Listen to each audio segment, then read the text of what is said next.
You know, there's a very known professor in New York City whose name I'll omit, and I always love mentioning his story because he struggled with faith for a long time, and he always talks to people about this.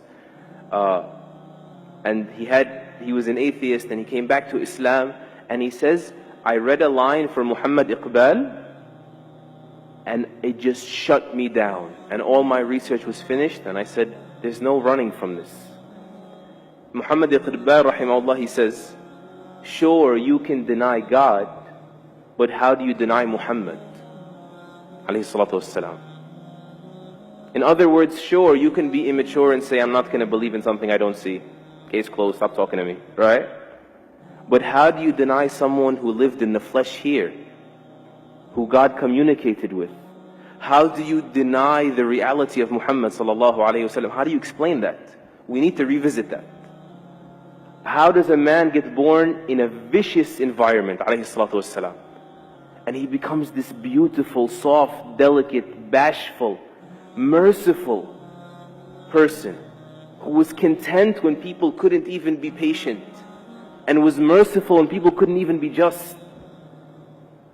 And he was gentle with kittens, and he praised people for taking care of animals. And then on the battlefield, he's on the front lines. And the tough guy is the one that can stand by his side. Or the brave person, more respectfully, because these are the Sahaba. Right? Al-Bara and Ali, they say the tough one is someone that could come near him. He's on the front lines, alayhi salatu wassalam.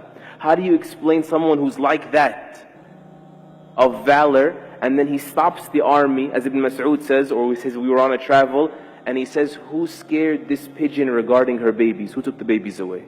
How do you explain that? How do you explain the only person in human history that has ever removed racism from society successfully? And I think you know it's alive and well in the United States. The only person in human history that has ever removed alcoholism effectively, that has suffocated the institution of slavery until it dwindled and people benefited from their freedoms and enjoyed them. How do you explain that he, alayhi salatu wassalam, becomes the most influential figure in human history? Alayhi salatu wassalam. How do you explain that? We need to come back and find shelter in these things. There's only one explanation. There's only one logical explanation.